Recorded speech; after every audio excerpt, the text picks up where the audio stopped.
klarifikasi, menjelaskan satu persatu bersama alat buktinya yaitu video rekamannya. Setelah saya mengejar orang tersebut dan mempertanyakan, kenapa Anda dorong saya, kenapa Anda mau pukul saya, lalu benar-benar saya nggak lama beberapa saat itu saya dipukul. Kalau bahasa gaulnya dicolong lah. Kenapa saya bilang dicolong? Karena dia memukul saya tidak berhadapan dengan saya, dari samping dia lakukan. Nah, wajar nggak kira-kira kalau emosi saya tambah marah? Saya didorong, mau dipukul, terus saya kena pukul. Wajar nggak saya marah? Ya, itu saya kembalikan lagi ke kalian.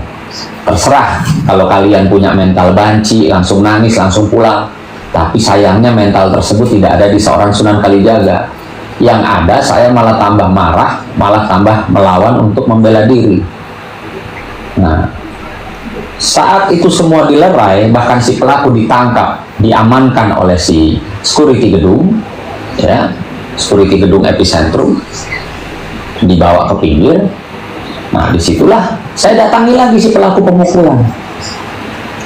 Disaksikan oleh manajer atau pimpinan acara tersebut, host acara tersebut, security 2 orang, bahkan juga ada gerombolan mereka. Saya mendatangi pelaku lagi bukan untuk membalas pukulan, gitu loh. Tapi saya tanya, saya minta sama security, Pak Security, kalau orang ada dipukul di sini, apa yang Anda lakukan? Minta maaf. Oh, maaf, tidak cukup dengan minta maaf, saya bilang. Kamu mau saya pukul terus saya minta maaf? Nah, biar sama-sama, kan begitu.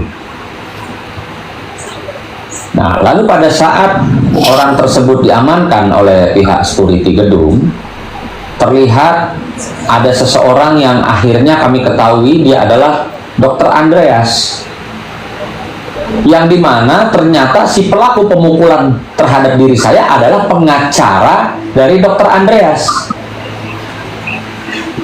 Saya ingatkan kembali kepada netizen di sini bahwa Dr. Andreas adalah musuh daripada klien kami, Dr. Samira atau Doktif.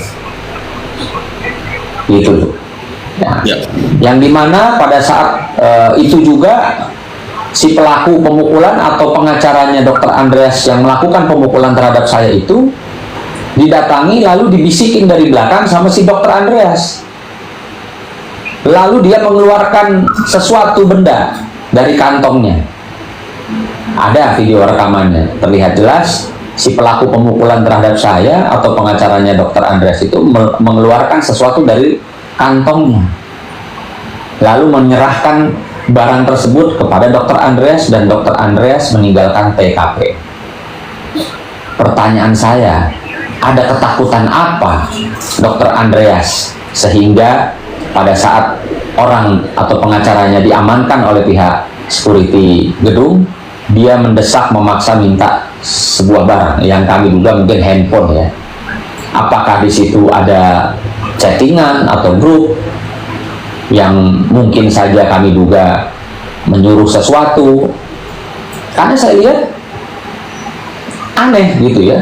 Kok datang bisik minta handphone, begitu handphone mungkin ya bendanya tersebut adalah handphone, dia langsung pergi. Ada ketakutan apa? Nah, ini mungkin yang belum diketahui oleh masyarakat netizen. Memang ini yang sengaja mereka bangun, bahwa Sunan datengin terus langsung bikin ribut. Saya ini jadi pengacara udah lama. Saya diundang namanya TV debat, baik TV One, baik MNC, baik Metro TV. Tidak pernah saya ribut sama orang. Selama saya tidak disentuh, selama saya tidak diserang, tidak pernah. Beda kalau saya memang sering berantem, diundang televisi gitu loh. Dan saya pastikan pasti televisi nggak ada yang mengundang saya. Tapi faktanya keesokan harinya, 2 hari kemudian, televisi Trans TV masih mengundang saya di acara pagi-pagi ambiar.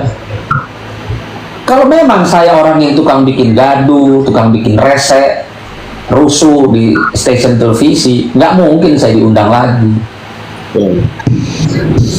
Ayolah, saya ajak netizen berpikir cerdas. Ya, saya nggak ajak berpikir cerdas para buzzer dibayar 50.000 nyerang saya biasa, saya nggak baper, gitu loh. Tapi yang betul-betul manusia, netizen yang smart bisa berpikir, saya ajak nih. Untuk apa seorang Sunan Kalijaga mempertaruhkan namanya, bikin resek kalau dia tidak diapa-apain orang? Ngapain? Buktinya apa? Waktu di Pengadilan Negeri Jakarta Selatan, ketika saya mendampingi Dr. Oki, di mana kami diserang ya oleh Arif Afanda dan gerombolannya dan bodyguardnya, apa saya pukul dia? Kenapa tidak? Karena mereka tidak menyentuh fisik saya. Tapi kalau mereka menyentuh fisik saya tidak melihat Arif Afanda itu dari kaum seperti apa, pasti saya balas. Pasti saya balas. Itu upaya bela diri saya, yang dimana saya tidak mau badan saya disentuh. Pasti saya balas. Artinya di sini berdasarkan peristiwa-peristiwa yang saya alami, baik itu penyerangan di Pengadilan Negeri Jakarta Selatan oleh gerombolannya Arif Afanda, saya tidak lakukan apa-apa karena mereka tidak sentuh badan saya. Tapi ketika kemarin badan saya didorong, saya ditepak kencang bagian dada saya, terus saya mau dipukul, bahkan saya kena pukul, saya pasti lawan. Ya, oke. Itu apa yang saya sampaikan, memang itu yang saya alami, tidak lebih dan tidak kurang. Begitu. Ini Bang Sunan kan waktu kejadian setelah itu Metro Jakarta Selatan dan pihak ini juga sudah melakukan juga di Polda Metro Jaya. Tanggapan Bang Sunan gimana tuh? Pertama-tama selamat datang. Oh, kok hilang? Tadi ada Ibu Barbie ya, yang jadi korban, hilang juga. Dari Kemalasari, karena dia juga sangat korban, biar jelaskan kenapa sampai kakinya berdarah semua gitu Bang. Nah, ini saya jawab ya, Lisa JK 956. Anda bertanya, bukannya Sunan yang sudah ancam-ancam dari awal? Banyak tuh videonya. Ya, video apa? Ancam-ancam seperti apa Bu Lisa? Ya, ancam-ancam seperti apa videonya?